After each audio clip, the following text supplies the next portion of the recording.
Chairman of Citizens Action for Free and Fair Elections Cafe, Grace Baston, says observers are ready for Election Day. She says it was smooth sailing on Nomination Day despite minor traffic issues near some polling centres. Carla Ramdeen has this report.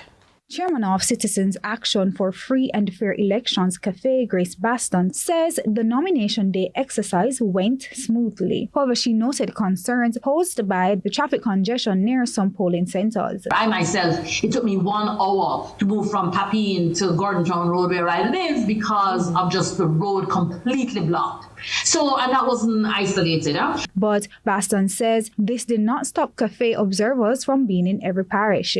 Now they're gearing up for the election. Baston explains that the observers are well trained and equipped to cover the September 3 elections. So our training process involves our volunteers. We use training videos. Much of our training these days is online, though we do have option for face-to-face. Then every other observer is required to complete a quiz and to be able to be recognized as successfully trained, you have to have almost 100% for that. So all of that takes place online. This while adding that they're able to remain nonpartisan because of the screening done by the organization.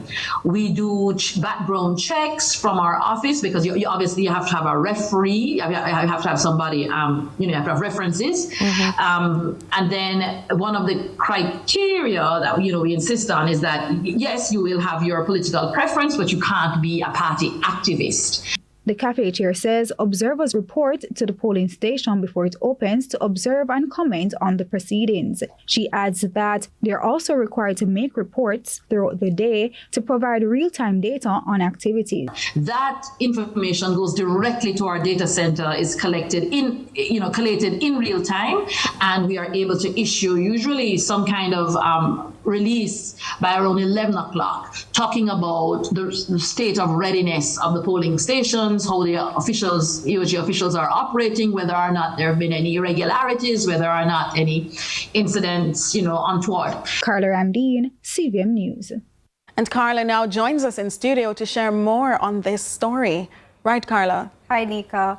So, Cafe will have over 600 observers on the ground. Most of those will be in the polling station, and they're targeting constituencies where they say the race is going to be close. All right, so we'll get more from Carla.